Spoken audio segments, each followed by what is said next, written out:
Hello friends, welcome to the channel Virtual Learners. Today we will discuss about the optionals for civil service examination, that is political science and international relations.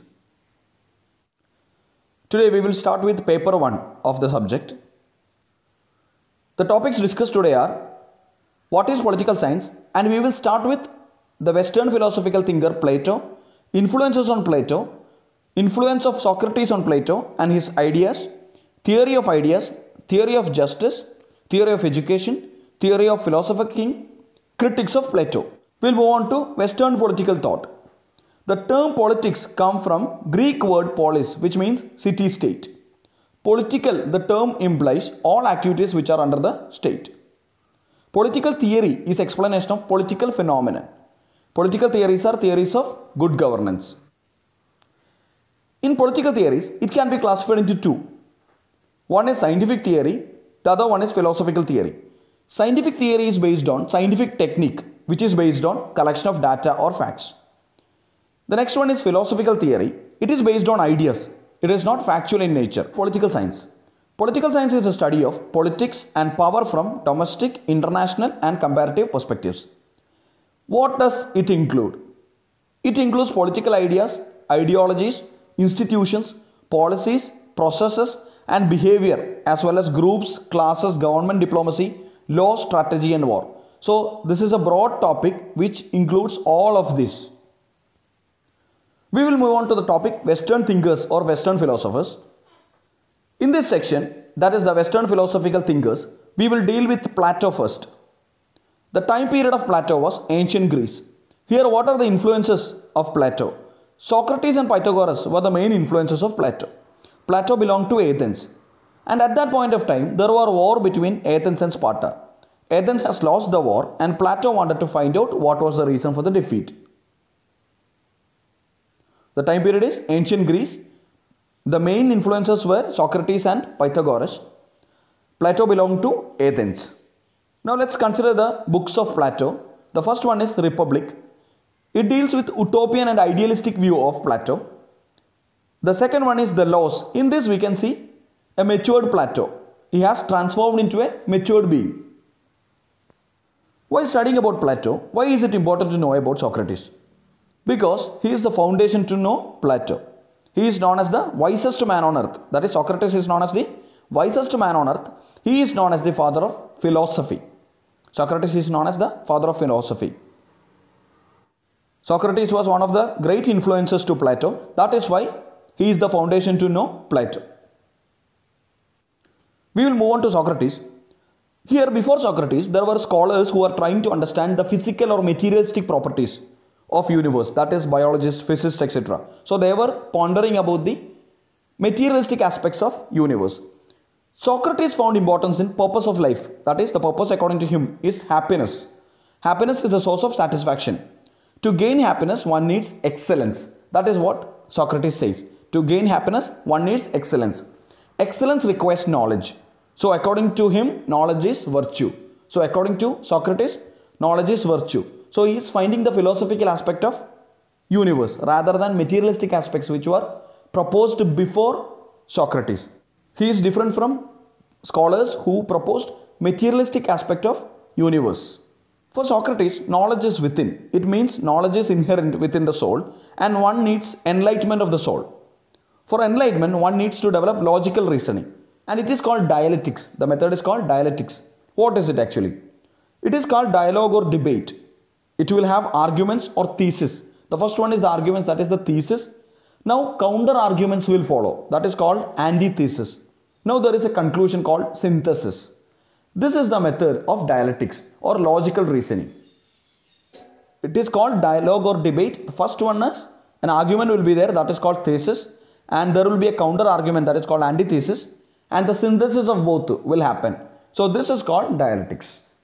Who are sophists? Sophists were teachers giving political education. Sophists believe that individual has more priority over society. So they were teachers who were emphasizing on individual nature rather than, or giving emphasis to individuals rather than the society or the state. They believed that matter had more primacy over ideas. According to them, source of good life is money and power. Socrates believed that sophists were misleading the youth. Now let's check out a statement. knowledge is virtue.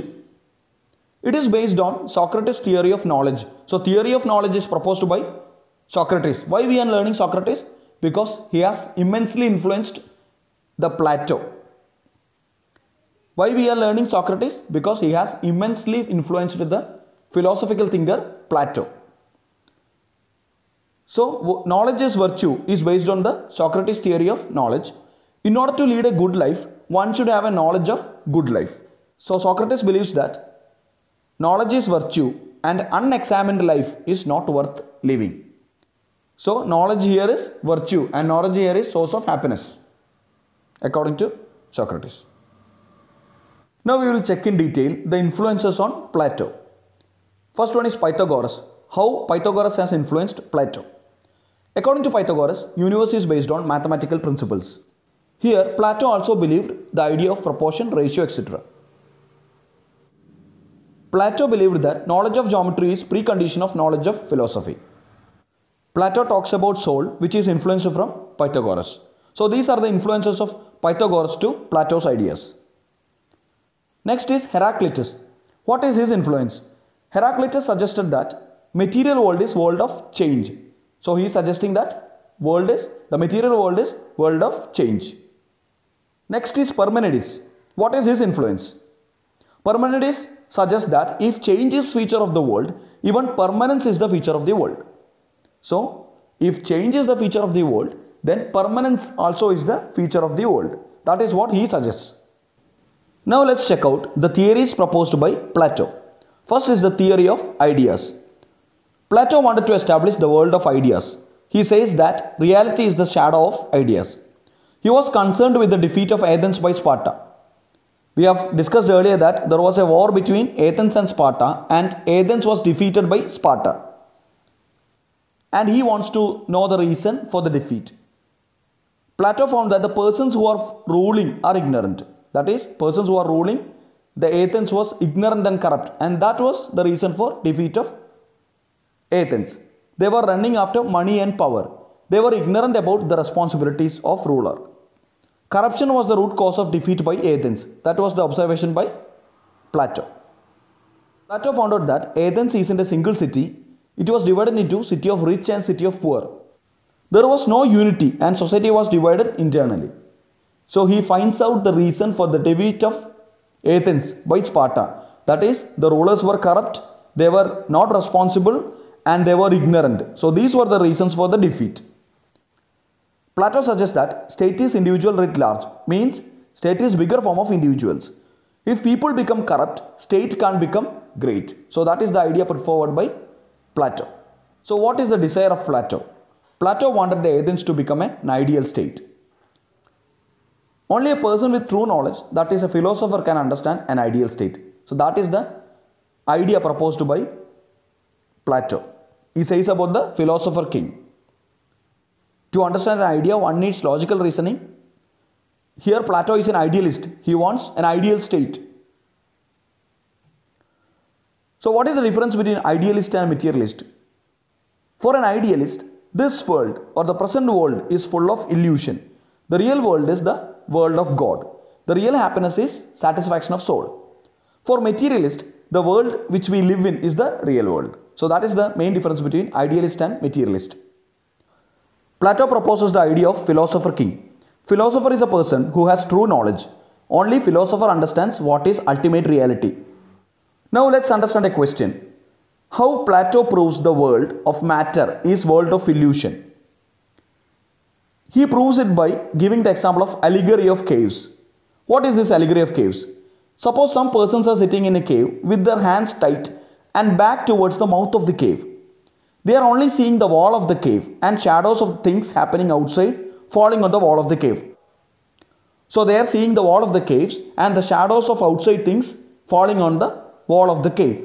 Since they have not seen the real things, they consider shadows as reality. Since they have not seen real things, they consider shadows as reality. If somebody pushes them out of the cave, initially there would be pain, but later they will realize that what they were experiencing was shadow of reality. So this is the allegory of caves. This explains the world of matter is world of illusion. Let's look at one more question. Reality is shadow of ideas. That's a statement which has to be answered on the basis of Plato's ideas. This statement is from Plato's theory of ideas. Plato's theory of ideas is influenced by Socrates' theory of knowledge. We have seen it earlier.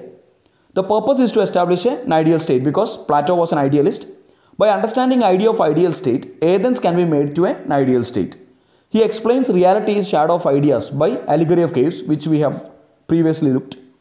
Ruling class needed to understand what is real. If Athens wants to be an ideal state, it has to be ruled by philosopher kings. So with these points, we can build the answer. Soul is an Indian concept, and it is believed that Pythagoras visited India and came to understand about the concept of soul. Plato has borrowed the concept of soul from Pythagoras. Now let's understand the concept of soul. When soul leaves the body, it goes back to the kingdom of God. That is the resting place. When soul is in the kingdom of God, it looks at things in the world of God. Soul then comes back and takes birth. When soul looks at the worldly things, it recollects what it has seen in the kingdom of God. Now soul starts comparing with perfect figures and worldly things. So here, soul leaves the body and it goes to the kingdom of God. It sees things in the kingdom of God and soul comes back and takes birth. When soul looks at worldly things, it recollects what it has seen in the kingdom of God. Now soul starts comparing with the perfect figures and worldly things. This is the theory of soul by Plato. So this is the theory of soul by Plato. According to Plato's theory of soul, every person has a soul. All souls have three elements, that is reason, courage and appetite. So these are the three elements, that is reason, courage and appetite. In some persons, reasons dominate over courage and appetite. They are classified as first class persons. They are called gold. They are less in number. In some persons, courage dominates over reason and appetite. They are called second class and men of silver. In some other people, appetite dominates and they are the third class. They are called copper and found in abundance. According to Plato's theory of soul, there are three elements in a soul, that is reason, courage and appetite. And what are the elements dominating over the other determines in which class a person belongs to. That is gold, silver and copper. Now let's check out Plato's theory of justice. In order to give theory of justice, he enters into a debate and dialogue with different characters. The main characters, Socrates, that is the Plato itself, Cephalus, Polemarchus, Thrasymachus, Glaucon. The first person is Cephalus. Cephalus is an old man. According to Cephalus, justice means doing one's duty and paying one's dues. What is Plato's response to this? Plato accepts justice is doing duty. That is doing one's duty, but he puts question mark on second principle. He asks whether it would be just to return a weapon to a person who has gone mad. So paying one's dues is not accepted by Plato. He accepts that justice is doing one's duty. That is about Cephalus, the first character. The second character is Polemarchus. He is the son of Cephalus. He tries to explain Cephalus. Dues means what one deserves. Earlier we have seen about Cephalus. He says that paying dues is also doing justice. Here Polemarchus explains Cephalus. That is, dues means what one deserves. Here example is being good to your friend and bad to your enemy. Here Plato's response is, Plato accepts that justice is doing good, but idea of justice is never to harm someone else. So idea of harming someone is not a part of justice. It is not necessary that we can identify who is our friend and our enemy. We may end up in wrong application or perception. So doing good is justice, but harming somebody is not justice according to Plato. The third character is Thrasymachus. He is a sophist. Justice is interest of the stronger is the comment by sophist or the Thrasymachus. Here he says that money and power are necessary to lead good life. What is necessary to lead a good life? According to sophist, money and power is necessary. Thrasymachus conveys that man should acquire power. He believes that man serves his interests better by not obeying laws rather than obeying laws. Thrasymachus is a sophist. His comment is justice is interest of the stronger. Plato's response is Plato does not have very strong argument to counter Thrasymachus. We should believe that the laws made by the state are in our interest. That is proposed by Plato. Socrates drank poison even though he knew that his position was right. He was obeying the state. So he quotes the example of Socrates. That is, the state is above the individual preferences. According to Plato, it is never a good idea to disobey the laws made by the state. The next character is Glaucon. He is also a sophist. His opinion is justice is the interest of the weak.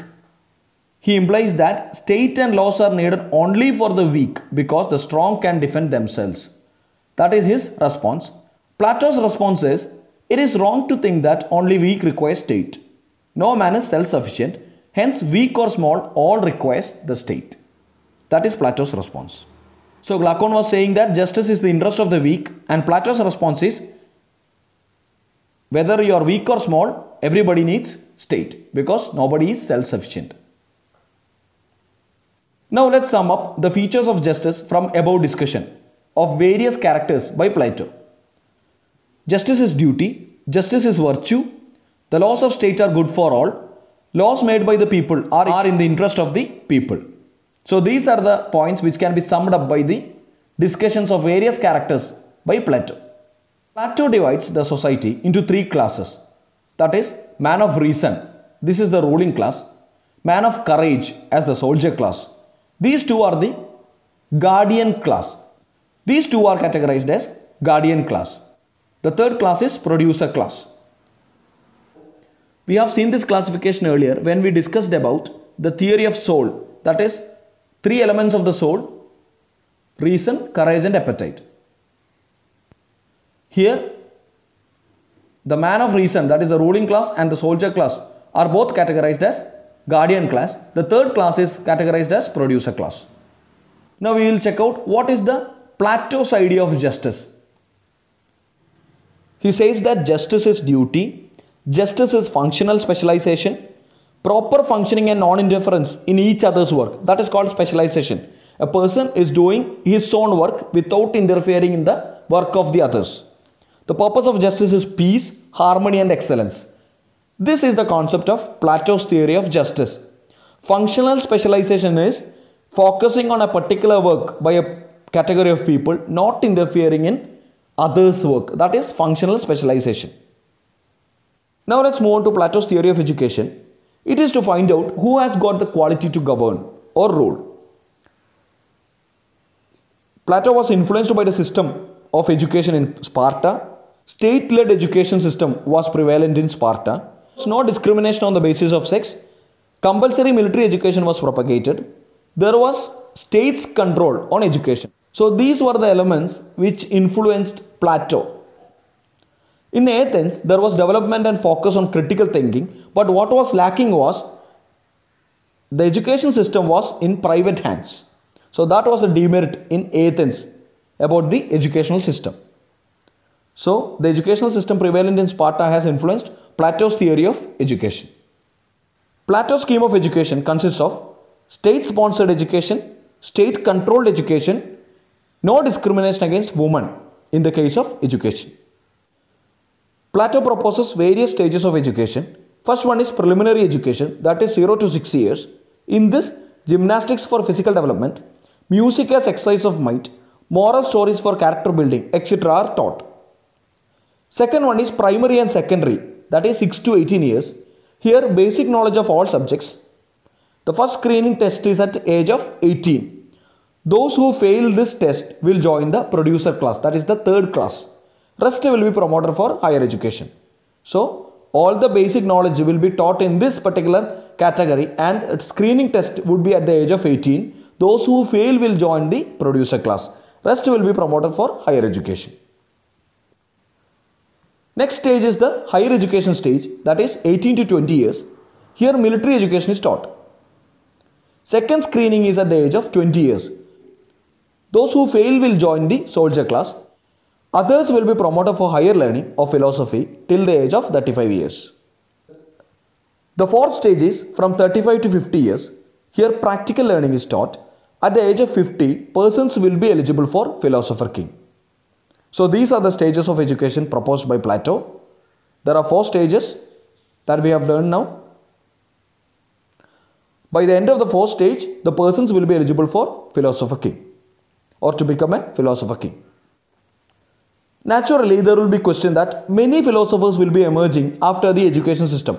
Who among them will be the philosopher king to rule the state? According to Plato, those states are better governed where rulers are reluctant to govern rather than eager to govern. So, for an ideal state, the ruler, the philosopher king will be reluctant to rule rather than eager to govern.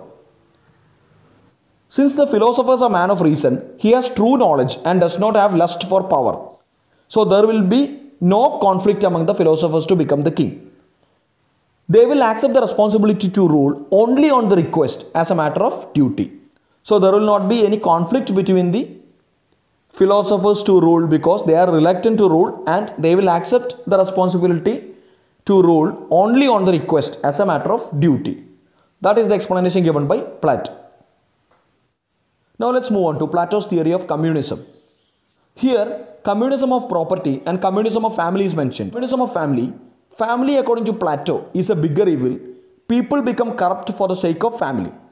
So no private family should be existing and no private wife or husband should be existing. So this is the idea propagated by Plato on communism of family.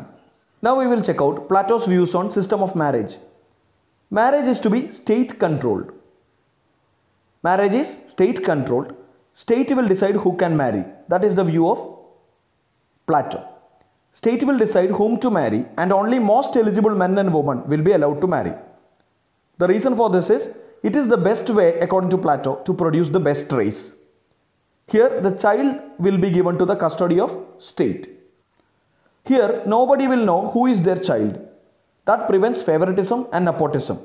One thing Plato is suggesting is that women can be free and can devote themselves in the service of the state, as child will be given to the custody of the state. So woman is free to devote themselves for the services of the state. We will move on to Plato's theory of philosopher king. We have mentioned it earlier. According to Plato, real problem in the state is ignorance and corruption. Thus, the state has to be governed by philosopher king. That is the view of Plato. He mentions the eligibility to become a philosopher king. That is 50 years of education and should have proven capacity for reason. He can't have family or private property. So these are the eligibility criteria to become a philosopher king. 50 years of education, should have proven capacity for reason, and have family or private property. The philosopher king is a symbol of knowledge and sacrifice. He has absolute power. No law or ordinance can be mightier than knowledge. That is, the philosopher king has absolute power and no law or ordinance can be mightier than knowledge. So that is why he attributes absolute powers to philosopher king. Only limitation is that he cannot change the constitution of the republic. That is the limitation to philosopher king. Otherwise, philosopher king is absolute power. Now we will analyze Plato as feminist. What is feminism? Feminism is a school of thought which aims at ending discrimination against women to provide them equal opportunity.